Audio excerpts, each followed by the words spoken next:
안녕하십니까. 저는 딸 아들을 낳았는데 이제 딸이 자기 혼자 막 사랑받고 사는데 동생이 낳지 않습니까. 그래서 아 동생을 막 경계하고 그랬는데 동생이 또 동생이 아들인데 동생이 크면서 힘이 세잖아. 누나한테 달려들어요. 그래서 서로 막 갈등 느껴 싸웠는데 어느 날 보니까 아 걸핏하면 동생이 힘센 남자 동생이 힘세다고 해가지고 누나를 막 두드려 패는 거예요. 걸핏하면 두드려 패는 거예요. 그 처음에는 막상막하에다 이제 동생이 누나를 이기니까 걸핏하면 두드려 패고 그래요. 내가 보고 깜짝 놀라서 아니 세상에 아니 무슨 남자가 여자를 두드려 패느냐고. 나 평생에 남자가 여자를 두드려 패서는 안 된다 생각하는 사람이거든요. 어떤 교회도 자기 주먹으로 벽을 쳤으면 좋지, 주먹으로 자기를 쳤으면 좋지, 절대로 연약한 여자는 보호해야 되고, 여자는, 품어야 되고, 그러지, 두들펴서 안 된다. 그런 생각하는데, 아무리, 제가 주먹이 얼마나 세면, 아무리 주먹이 세도 절대로, 여자를 두들펴서 안 된다. 그 생각 갖고, 얘는, 그냥 걸핏하면 누나를 두드려 패는 거예요. 두드려 패는데도 얼굴을 막 때리고. 그래서 깜짝 놀라서 순간적으로 화가 나가지고, 어느 날 순간적으로 화가 나가지고, 그 순간은 좀 정신없이 때렸죠. 아들을 때렸는데, 얼굴을 때리니까, 그 누나 두드려 패는 거 보고 때리니까, 얘가 나가자빠진 아들을 또 막 손을 때리고, 안쪽 손을 때리고, 발을 막 때리고, 정신을 때리고 막 그랬어요. 그런데 때렸는데 그날 밤에 자는데 잠이 안 오더라고요. 내가 성격이 급해서 때렸구나. 아휴 하면서 걔는 쿨쿨 잠을 자는데 난 잠자는 걔를 떠나지 못하고 내가 뺨을 때렸는데 얼굴이 어떻게 되지 않나. 너무 때려서 고막이 어떻게 나가지 않았냐. 다리를 때렸는데, 양다리를 때렸는데, 양팔을 때렸는데, 손이 어떻게 되지 않았나. 팔이 어떻게 되었다. 다리가 어떻게 되지 않다. 그렇습니다. 그 뒤로 아들이 누나를, 때리고 살았는지 지금까지 살면서 한 번 안 물어봤어. 그리고 누나가 남동생한테 얻어맞고 살았냐 한 번도 안 물어봤어요. 그런데 항상 살아오면서 제가 또 아버지가 또 아들을 때리지 말아야 되잖아요. 항상 제 마음에 아들 때린 게 마음에 걸렸어요. 어떨 때 멍하니 생각할 때, 자고 일어났을 때, 멍 생각할 때, 자칫 걸핏하면 내가 때린 아들 생각나요. 그래서 한번 다 커서 오랜 뒤에 아들 유학 갔을 때니까, 이제 제가 편지를 보냈어요. 내가 메일을 보냈어요. 너 그때 내 때린 거 네가 기억하느냐? 내가 너 때린 것 때문에 내가 늘 미안하게 생각한다. 용서해라. 다시는 내가 내 주먹으로 사람을 때리지 말아야 되는데, 사람은 남자건 여자건 어떤 건 싸우지 마, 때리지 말아야 되는데, 아들 너 때렸구나. 다시 용서해라. 그렇게 사과하고, 지금도 내가 때린 아들에게, 지금도, 죄책감 같은 것이 있고, 자유롭지 못하고, 그렇습니다. 그런데, 참 때린 것이 잘못됐는데, 그럼에도 불구하고, 한 가지 확실하게 강조하는 것은 힘센 사람이 힘 약한 사람을 때려서 안 된다. 특별히 남자가 여자를 때려서 안 된다. 이 교훈을 특별히 남자가 여자를 때려서 안 된다. 이 교훈을 확실하게 아들에게 가르쳐 주었습니다. 그래서 어떤 교회도 주먹을 써서는 안 된다는 다짐을 하게 되고, 또 한 번 또 어릴 때 싸웠는데, 이 친구를 때렸는데, 얼마나 나를 물속에서 괴롭힌 때 나와서 때렸는데, 얘가 일어나지를 못해요. 그래서 기절해서 일어나지를 못해요. 그래서 절대로 주먹을 써서, 그때 내가 어릴 때 사람을 죽일 수 있는 걸 해서 절대로 싸워서 안 돼. 절대로 주먹을 써서 안 된다. 생각은 살았는데, 그 주먹으로 애를 때렸으니까 얼마나 내가 막 후회됩니까. 그래서 그 이후로 다시는 어떤 교회도 주먹을 써서는 안 된다. 그렇게 살고 지금까지 살아오고 있습니다. 사과하고, 지금도 아들한테 쩔쩔매면서 그때 아들에게 저지른 죄를 생각하면서 쩔쩔매고 살고 있습니다. 하나님도요, 죄가 많은 인간을 물로 두드려 패세요. 홍수 심판으로 두드려 팼어요. 그래서 하나님도 마음이 아프셔서, 홍수 심판 끝나고 난 다음에 마음이 아프셔서 무지개를 보여주셨어요.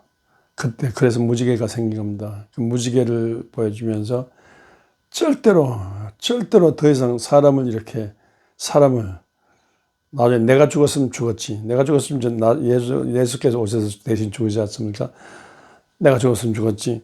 절대로 사람을 물러서 심판하지 않겠다고 해서 무지개의 희망을 보여주셨습니다. 이때 하나님은 이렇게 부득이 그 모든 계획이 항상 악한 뿐임을 보시고, 창세기 6장이죠.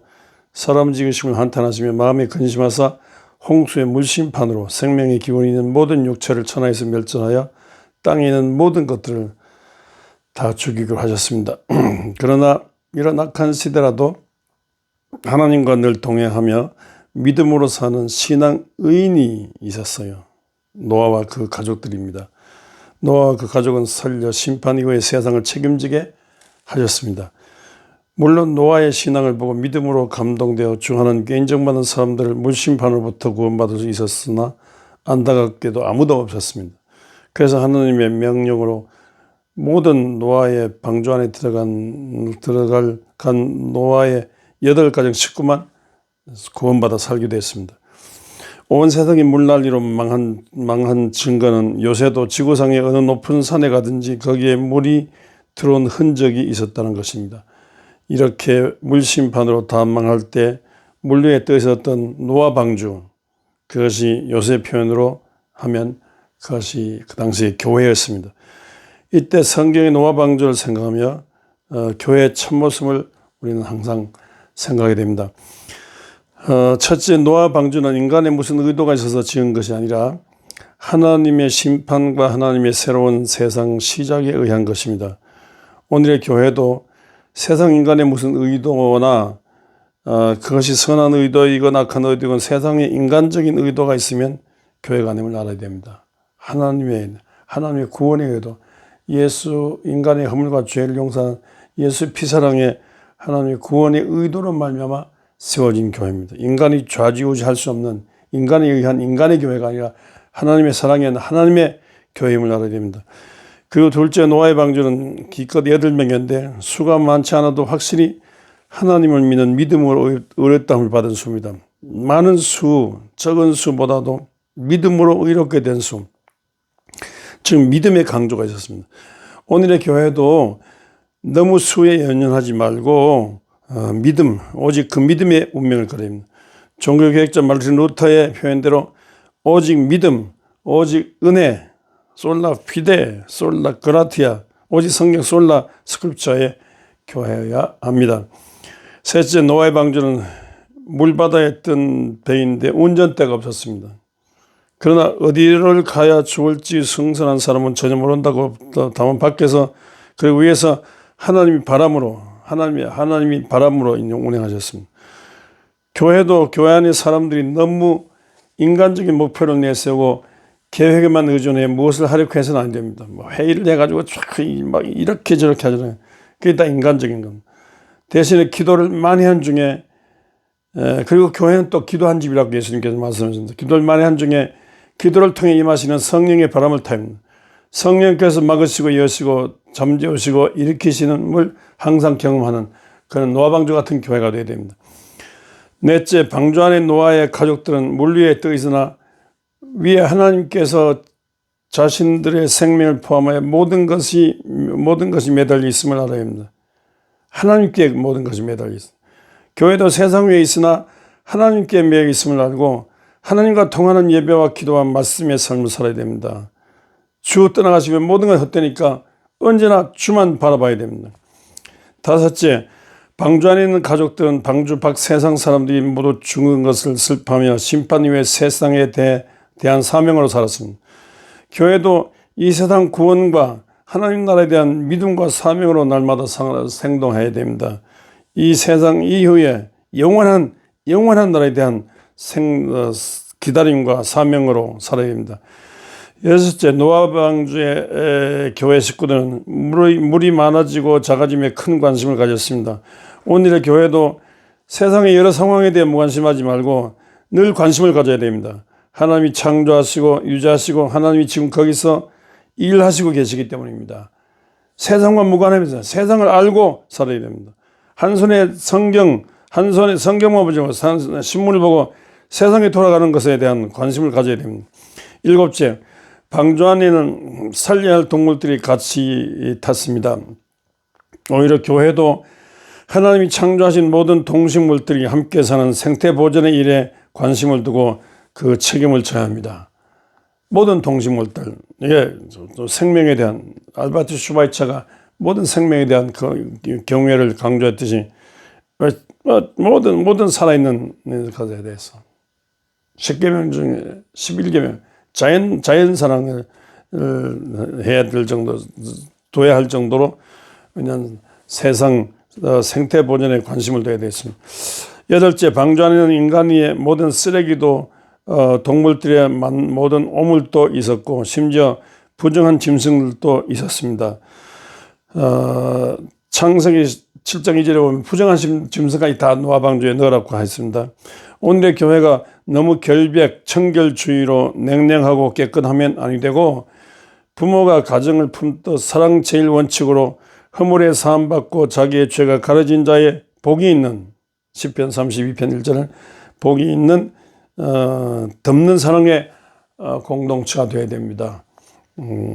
이와 같이 이 노아 방주를 생각하면서 노아 방주의 성격을 생각하면서 오늘의 교회가 노아 방주 같은 교회가 되어야 된다 생각하고 예수 그리스도의 몸인 참된 교회상을 이루어가는 여러분들 되시기를 주의 이름으로 축원합니다.